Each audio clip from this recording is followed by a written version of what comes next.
অৱশেষত সেই দিন চমু চাপি আহিল আৰু 20 মে'ত ৱাকাফ সংশোধনী আইনক লৈ উচ্চতম ন্যায়ালয়ত হ'ব শুনানি আৰু সেই শুনানিতেই মুছলমান পক্ষৰ বাবে আহিব পাৰে ভাল খবৰ। গতিকে 20 মে'ত যি শুনানি হ'বলৈ গৈ আছে তাৰ বাবে এতিয়া নেমছুৰ তৰফৰ পৰা আহ্বান জনোৱা হৈছে যে মছজিদ মাদ্ৰাছাত দুৱা কৰক সকলো মুছলমানৰ পক্ষত আহক ভাল খবৰ।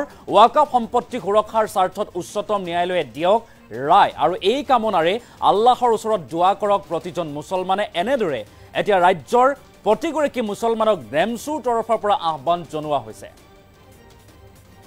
এটা ডাঙৰ খবৰে মত লৈ আহিছো ৱাকাফ সংশোধনী আইনক লৈ মুছলমানৰ পক্ষত আহক ভাল খবৰ। নেমছুৰ নেতৃত্বই এই মন্তব্য কৰিছে ৱাকাফ সম্পত্তিৰ সুৰক্ষাৰ স্বাৰ্থত উচ্চতম ন্যায়ালয়ে দিয়ক ৰায় আৰু নেমছুৱে এনেদৰে মন্তব্য আগবঢ়াইছে। লগতে ৰাজ্যৰ লাখ লাখ মুছলমানৰ প্ৰতি আহ্বান জনাইছে আল্লাহৰ ওচৰত দুৱা কৰক প্ৰতিগৰাকী মুছলমানে। মছজিদ মাদ্ৰাছাত আল্লাহৰ ওচৰত আদায় কৰক নামাজ, যাতে ৱাকাফ সংশোধনী আইন বাতিল হয় তাৰ বাবে উচ্চতম ন্যায়ালয়ে যাতে ৰায় প্ৰদান কৰে সেইবাবে এতিয়া দুৱা কৰিবৰ বাবে আহ্বান জনাইছে। ঘৰৰ পৰাই প্ৰতিগৰাকী মুছলমানক দুৱা কৰাৰ আহ্বান নেমছুৰ। 20 মে'ত ৱাকাফ সংশোধনী আইনক লৈ উচ্চতম ন্যায়ালয়ত আছে শুনানি, মাজত মাত্ৰ এটা দিন আৰু এই এটা দিনৰ পূৰ্বে এনেদৰে এতিয়া কাইলৈ দিনটোত দুৱা কৰিবৰ বাবে প্ৰাৰ্থনা কৰিবৰ বাবে আহ্বান জনাইছে।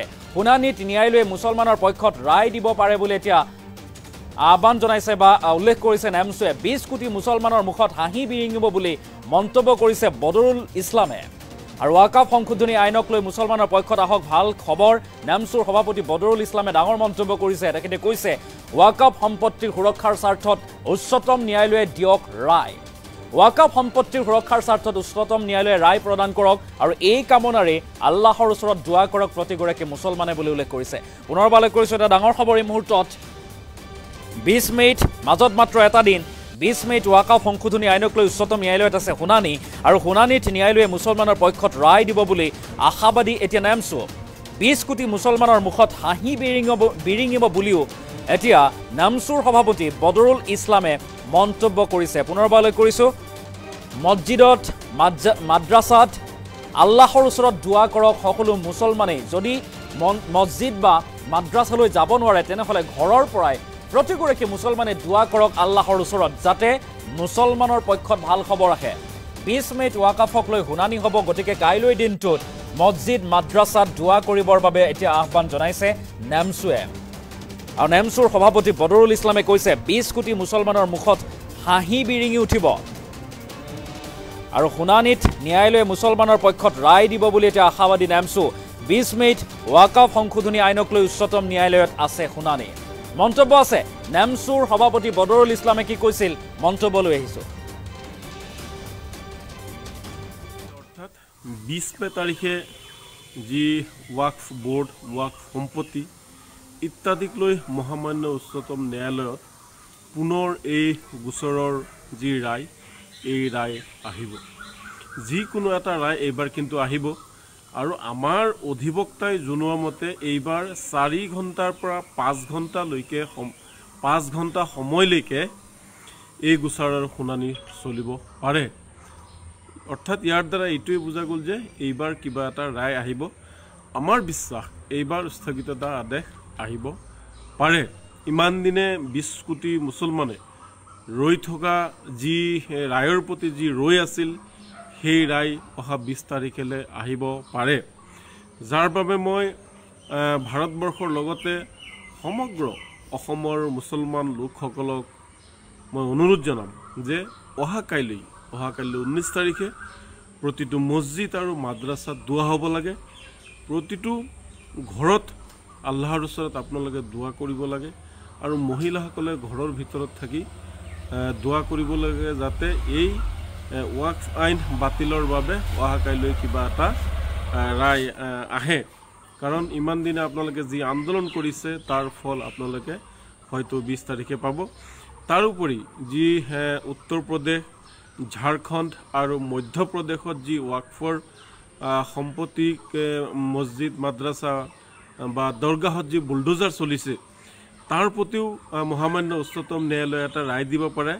বিশেষকৈ ঝাৰখণ্ডৰ চৰকাৰৰ প্ৰতি হয়তো মহামান্য উচ্চতম ন্যায়ালয়ে কিবা এটা ৰায় দিব পাৰে, কাৰণ এয়া হৈছে মুছলমানসকলৰ পূৰ্বপুৰুষে দিয়া সম্পত্তি মুছলমানসকলৰ পূৰ্বপুৰুষৰ এই সম্পত্তিত কাৰো অধিকাৰ নাই।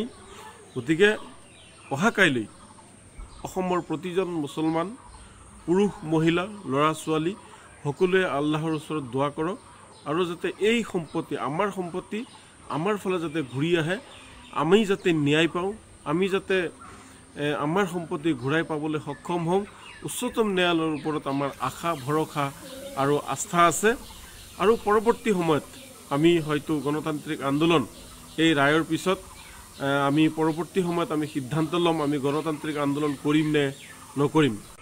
পৰহিলে অৰ্থাৎ 20 মে তাৰিখে যি ৱাকফ বোৰ্ড, ৱাকফ সম্পত্তি ইত্যাদিক লৈ মহামান্য উচ্চতম ন্যায়ালয়ত পুনৰ এই গোচৰৰ যি ৰায়, এই ৰায় আহিব। যিকোনো এটা ৰায় এইবাৰ কিন্তু আহিব। আৰু আমাৰ অধিবক্তাই জনোৱা মতে এইবাৰ 4 ঘণ্টাৰ পৰা 5 ঘণ্টালৈকে 5 ঘণ্টা সময়লৈকে এই গোচৰৰ শুনানি চলিব পাৰে।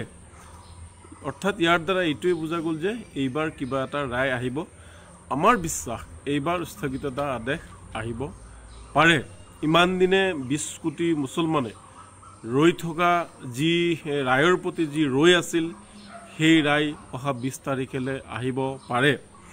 যাৰ বাবে মই ভাৰতবৰ্ষৰ লগতে সমগ্ৰ অসমৰ মুছলমান লোকসকলক মই অনুৰোধ জনাম যে অহাকাইলৈ 19 তাৰিখে প্ৰতিটো মছজিদ আৰু মাদ্ৰাছাত দোৱা হ'ব লাগে।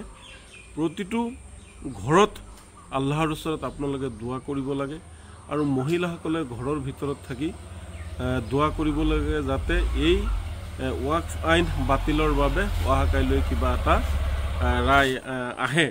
কাৰণ ইমান দিনে আপোনালোকে যি আন্দোলন কৰিছে তাৰ ফল আপোনালোকে হয়তো 20 তাৰিখে পাব। তাৰোপৰি যি উত্তৰ প্ৰদেশ, ঝাৰখণ্ড আৰু মধ্যপ্ৰদেশত যি ৱাকফৰ সম্পত্তি মছজিদ মাদ্ৰাছা বা দৰগাহত যি বুলডোজাৰ চলিছে তাৰ প্ৰতিও মহামান্য উচ্চতম ন্যায়ালয়ে এটা ৰায় দিব পাৰে। বিশেষকৈ ঝাৰখণ্ডৰ চৰকাৰৰ প্ৰতি হয়তো মহামান্য উচ্চতম ন্যায়ালয়ে কিবা এটা ৰায় দিব পাৰে। কাৰণ এয়া হৈছে মুছলমানসকলৰ পূৰ্বপুৰুষে দিয়া সম্পত্তি, মুছলমানসকলৰ পূৰ্বপুৰুষৰ এই সম্পত্তিত কাৰো অধিকাৰ নাই। গতিকে অহাকাইলৈ অসমৰ প্ৰতিজন মুছলমান পুৰুষ মহিলা ল'ৰা ছোৱালী সকলোৱে আল্লাহৰ ওচৰত দোৱা কৰক আৰু যাতে এই সম্পত্তি আমাৰ ফালে যাতে ঘূৰি আহে, আমি যাতে ন্যায় পাওঁ, আমি যাতে আমাৰ সম্পত্তি ঘূৰাই পাবলৈ সক্ষম হওঁ। উচ্চতম ন্যায়ালয়ৰ ওপৰত আমাৰ আশা ভৰসা আৰু আস্থা আছে। আৰু পৰৱৰ্তী সময়ত আমি হয়তো গণতান্ত্ৰিক আন্দোলন এই ৰায়ৰ পিছত আমি পৰৱৰ্তী সময়ত আমি সিদ্ধান্ত ল'ম আমি গণতান্ত্ৰিক আন্দোলন কৰিম নে নকৰিম। পৰহিলে অৰ্থাৎ 20 মে তাৰিখে যি ৱাকফ বোৰ্ড, ৱাকফ সম্পত্তি ইত্যাদিক লৈ মহামান্য উচ্চতম ন্যায়ালয়ত পুনৰ এই গোচৰৰ যি ৰায়, এই ৰায় আহিব। যিকোনো এটা ৰায় এইবাৰ কিন্তু আহিব। আৰু আমাৰ অধিবক্তাই জনোৱা মতে এইবাৰ 4 ঘণ্টাৰ পৰা 5 ঘণ্টালৈকে 5 ঘণ্টা সময়লৈকে এই গোচৰৰ শুনানি চলিব পাৰে। অৰ্থাৎ ইয়াৰ দ্বাৰা এইটোৱে বুজা গ'ল যে এইবাৰ কিবা এটা ৰায় আহিব। আমাৰ বিশ্বাস এইবাৰ স্থগিততা আদেশ আহিব।